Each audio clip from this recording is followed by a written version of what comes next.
बापरे, खूप गरम व्हायला लागलाय. काय रे, तुला नाही होते का गरम?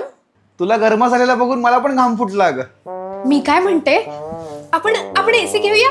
एसी? हा, पण सध्या जरा कॅशनी आपण एसी घेऊ शकत नाही. तू थोडंसं बजेट EMI वर घेऊ, बाजूलाच मिळतो. नाही, पण EMI वरती थंडी विकत घेणं कधी पटतच नाही मला. का नाही घ्यायची? का नाही घ्यायची थंडी विकत? परवा त्या शिंदे वहिनींकडे गेले होते तर कशा म्हणाल्या माहितीये, खूप गरमी वाढली आहे ना, एक काम करते, एसी लावते आणि 16 वर ठेवते. असं का? मुद्दाम मला जळवायला. रिडिक्युलस. त्या मानेताईंकडे गेले होते तर कशा म्हणतात, कोणत्या एसी मध्ये बसूया, बेडरूम मधल्या की हॉल मधल्या? ओ शिट यार, शिट. पण मी काय म्हणतो, आपण जर पुढच्या उन्हाळ्यात जर का हे तर काहीच नाही. त्या दिवशी ते म्हसाणे वहिनींकडे गेले तर त्यांचा नवरा कसा म्हणतो, कसं आहे ना, एसी सगळ्यांनाच परवडेल असं नाही. काय मसाणे काका वयापेक्षा जास्तच बोललात. रश्मी, ओ पॅन कार्ड, आधार कार्ड, रेशन कार्ड सगळं सोबत घे. EMI वरती का असे ना, आज आपल्या घरात एसी येणार. EMI ची चौकशी व्यवस्थित केलीस? हो,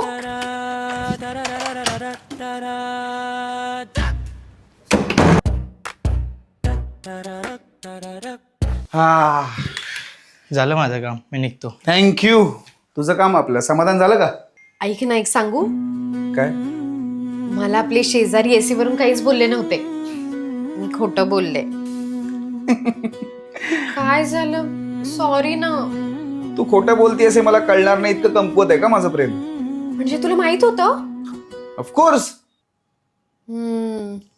आय लव्ह यू. कसं आहे ना रश्मी, ज्या दिवशी आपलं लग्न झालं होतं ना, त्याच दिवशी मी ठरवलं होतं, मेहनत दुप्पट करेन, पण माझ्या बायकोचं मन कधी नाही मारणार. घरातल्या लक्ष्मीला खुश ठेवेन, तेव्हाच तर घरात लक्ष्मी येईल ना. आहेच मी लाडाची बायको. लाडाची बायको? नौटंकी. 2323 EMI प्रत्येक महिन्याला भरायचं आहे. नाही, आता ना आपण खूप सेव्हिंग करायचं. आजपासून रात्रीचं जेवण बंद. जेवण बंद? मग खायचं काय? थंड हवा.